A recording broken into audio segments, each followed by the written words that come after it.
समय था 1660 के दशक का। एक 6 साल का बच्चा अपने पिता के साथ जंगल गया था। बच्चे के पिताजी एक बड़े राजा थे, छत्रपति थे।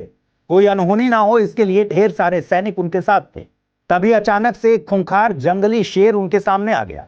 तुरंत महाराज और उनके सैनिकों की शमशीरें म्यान से बाहर निकल आती। माहौल में अचानक गर्मी बढ़ गई थी, तनाव बढ़ गया था। शेर इनकी तरफ देख रहा था और सबकी निगाहें शेर की तरफ थी, तलवारों की। ताज्जुब की बात यह थी कि शेर देखकर उस 6 साल के बच्चे के कदम 1 इंच भी पीछे नहीं हटे। इस 6 साल के बच्चे ने अपने पिताजी से कहा कि पिताजी, डरने की कोई जरूरत नहीं, ये शेर भी हमारी तरह ही जंगल का राजा है। पिताजी मन ही मन बच्चे की निडरता और लीडरशिप को देखकर दंग भी हो रहे थे और खुश भी। जब यह बच्चा 8 साल का हुआ तब इसके गुरु ने पूछा, युद्ध में जीतने के लिए सबसे जरूरी चीज क्या होती? बच्चे ने जवाब दिया, रणनीति और अनुशासन। केवल शक्ति से युद्ध नहीं जीते जाते। एक 8 साल का बच्चा इतनी गहराई से कैसे सोच सकता है? आपको क्या लगता है कि इस विलक्षण बालक का भविष्य कैसा होना चाहिए? राजपाट सुख सुविधाओं से भरा हुआ? जानते हैं, जब यह बच्चा बड़ा होकर 32 साल का हुआ तो इसके साथ क्या हो रहा था?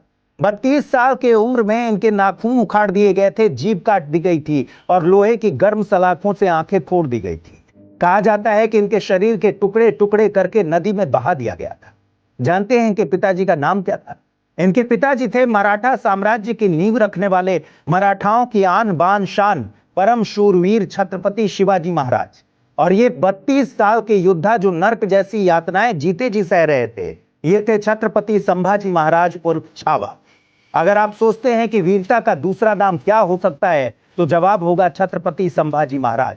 इतिहास में कई वीर योद्धा हुए, लेकिन कुछ ही ऐसे हुए जिनका साहस, बुद्धिमानी, बलिदान आने वाली पीढ़ियों के लिए प्रेरणा बन गए। दोस्तों, आज का एपिसोड डेडिकेटेड है छत्रपति संभाजी महाराज को।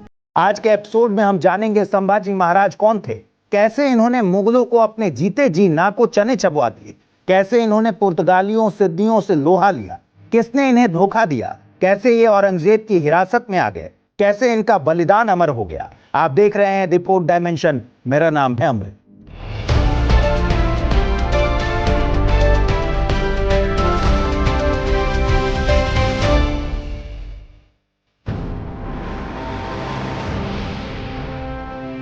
क्या आपको पता है पुरंदर का किला कहां है? पुरंदर का किला महाराष्ट्र के पुणे जिले में पड़ता है।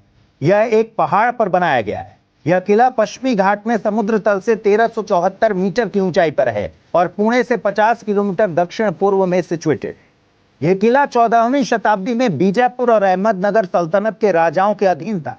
1596 ईस्वी में अहमदनगर सल्तनत के बहादुर शाह ने छत्रपति शिवाजी महाराज के दादा मालोजी राजे भोसले को पुणे और सूबा का क्षेत्र प्रदान किया था और पुरंदर किला इस क्षेत्र में शामिल था। और फिर बाद में 1656 में छत्रपति शिवाजी महाराज ने इस किले पर अपना अधिकार कर लिया था। हम पुरंदर के किले की बात इसलिए कर रहे हैं क्योंकि संभाजी महाराज का जन्म इसी किले में 14 मई 1657 ईस्वी को हुआ था। संभाजी महाराज छत्रपति शिवाजी महाराज की पत्नी साईबाई के पुत्र थे। लेकिन क्या आप जानते हैं, संभाजी महाराज का बचपन बिल्कुल भी आसान नहीं था। उनकी माता का देहांत तब हो गया जब वे मात्र 2 साल 4 महीने के थे। इनकी दादी ने इन्हें पाला पोसा और इनके पर्सनालिटी डेवलपमेंट में इनकी दादी का एक बड़ा योगदान भी था। संभाजी की शिक्षा के लिए काशी भट्ट या काशीराम शास्त्री को नियुक्त किया गया था। काशीराम शास्त्री नीति शास्त्र, संस्कृत और साहित्य के प्रकांड विद्वान थे। हालांकि संभाजी महाराज भी एक बहुत ही अनोखे विद्यार्थी। जितनी इनकी उम्र नहीं थी उससे ज्यादा तो इन्होंने लैंग्वेज सीख ली थी।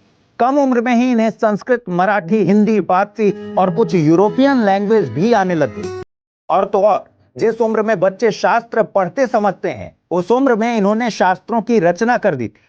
13-14 साल की ही उम्र में संभाजी महाराज ने बुद्ध भूषणम की रचना की, जो कि संस्कृत में लिखी गई थी। बुद्ध भूषणम में संभाजी ने एक राजा के लिए क्या करें और क्या न करें के बारे में लिखा और सैन्य रणनीति के बारे में बात की।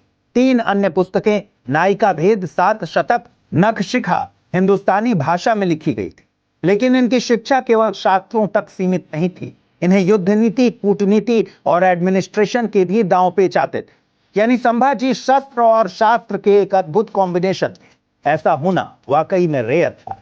हालांकि इनके बचपन में ही एक बड़ी घटना हो गई और यह घटना थी औरंगजेब की धोखाधड़ी।